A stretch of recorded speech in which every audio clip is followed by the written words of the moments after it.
Presiden Prabowo Subianto resmi menganugerahkan gelar pahlawan nasional kepada 10 tokoh.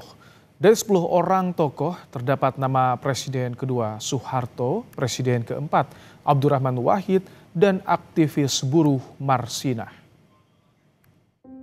Indonesia kini punya pahlawan baru. Negara menganugerahkan gelar pahlawan untuk 10 tokoh yang dinilai berjasa bagi bangsa. Dari 10 nama ada Presiden kedua RI Soeharto. Ada juga Presiden keempat RI Abdurrahman Wahid atau Gus Dur. Dua tokoh dengan gaya dan zaman berbeda yang kini sejajar dalam barisan pahlawan Indonesia. 10 November 2025, tepat di Hari Pahlawan, Presiden Prabowo Subianto menganugerahi gelar pahlawan nasional pada 10 tokoh yang dianggap berjasa bagi negara. Acara penganugerahan itu dihadiri para ahli waris yang sekaligus mewakili para tokoh untuk menerima gelar. Secara simbolis, Prabowo memberikan plakat monumen Taman Makam Pahlawan dan map yang dikemas dalam kotak kaca. Dari 10 orang, ada Presiden keempat RI Abdurrahman Wahid atau Gus Dur. Semasa hidup, Gus Dur dikenal sebagai pejuang kemanusiaan dan pluralisme. Kemudian ada Presiden kedua RI Soeharto yang menonjol sejak masa kemerdekaan. Lalu ada aktivis buruh Marsina, penggagas konsep negara kepulauan Mokhtar Kusuma Atmaja, dan Hajah Rahmah El Yunusia yang memperjuangkan pendidikan perempuan Islam di Indonesia. Kemudian Sarwo Edi Wibowo, pejuang kemerdekaan yang juga ayah dari Ani Yudhoyono, istri Presiden ke-6 RI Susilo Bambang Yudhoyono. Sultan Muhammad Salahuddin yang memperjuangkan pendidikan dan diplomasi. Syaikona Muhammad Holil, ulama karismatik dari Jawa Timur yang memperjuangkan pendidikan Islam. Dari Sumatera Utara, Tuan Ronda Haim Saragih yang dikenal sebagai Napoleon dari Batak. Dan terakhir, Zainal Abidin Syah, Sultan Tidore ke-37, pejuang politik dan diplomasi.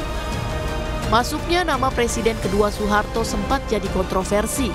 Menteri Kebudayaan sekaligus Ketua Dewan Gelar Tanda Jasa dan Tanda Kehormatan Fadlizon menyebut Soeharto berjasa dalam pertempuran serangan umum 1 Maret 1949 di Kota Baru, Yogyakarta. Yang terkait dengan jasa-jasa Pak Harto, yang terkait dengan perjuangan Pak Harto, dalam hal ini sudah dikaji, antara lain itu serangan umum 1 Maret, beliau ikut pertempuran di Ambarawa, ikut pertempuran 5 hari di Semarang, menjadi komandan operasi Mandala perebutan Irian Barat, dan juga kiprah Presiden Soeharto dalam pembangunan 5 tahunan yang saya kira tadi juga sudah dibacakan. Pihak keluarga Presiden kedua RI Soeharto yang diwakili putri-putri almarhum Soeharto berterima kasih pada Presiden Prabowo atas gelar pahlawan kepada Soeharto dan tidak mempermasalahkan dengan pro kontra yang terjadi. Ada yang pro dan kontra, itu wajar-wajar saja.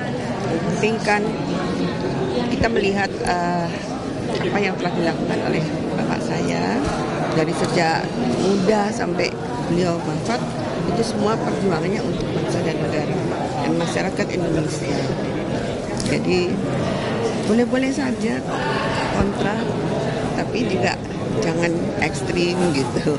Yang penting kita jaga persatuan dan kesatuan Republik Indonesia. Presiden Prabowo Subianto juga menganugerahkan gelar pahlawan nasional kepada aktivis buruh Marsina. Kakak Marsina, Marsini, berterima kasih kepada Prabowo atas penganugerahan gelar tersebut. Keluarga berharap perjuangan Marsina menjadi inspirasi bagi para pekerja di seluruh Indonesia. Dari 10 nama, terdapat sosok perempuan aktivis buruh, Marsina. Untuk pertama kalinya dalam sejarah, gelar pahlawan nasional disematkan kepada buruh. Bukan elit, bukan pemimpin buruh. Sebuah perjalanan panjang yang menggambarkan betapa sulitnya kaum marginal menembus tebalnya dinding kekuasaan. Insya Allah pemerintah bisa mensejahterakan kaum buruh yang ada di Indonesia, juga memikirkan nasibnya. Jangan ada PHK,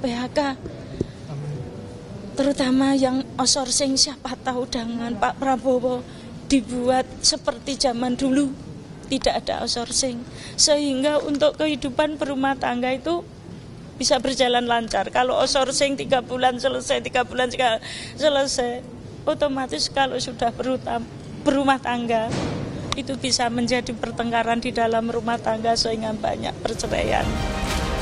Komnas Perempuan mengapresiasi penetapan Marsina sebagai pahlawan nasional. Hal ini membuktikan negara mengakui pelanggaran HAM. Komnas Perempuan memberikan apresiasi atas penetapan Marsina sebagai pahlawan nasional. Setidaknya dengan pengangkatan Marsina, negara memberikan pengakuan terhadap pelanggaran HAM. Jadi kenapa Komnas Perempuan sepakat Marsina jadi pahlawan nasional? Karena itu artinya sudah ada pengakuan negara. Penetapan 10 nama pahlawan sesuai dengan keputusan Presiden Republik Indonesia nomor 116 tahun 2025. Keputusan ini sebagai penghargaan dan penghormatan yang tinggi atas jasa yang luar biasa untuk kepentingan mewujudkan persatuan dan kesatuan bangsa. Penetapan gelar pahlawan nasional nyaris tak pernah sepi dari pro dan kontra.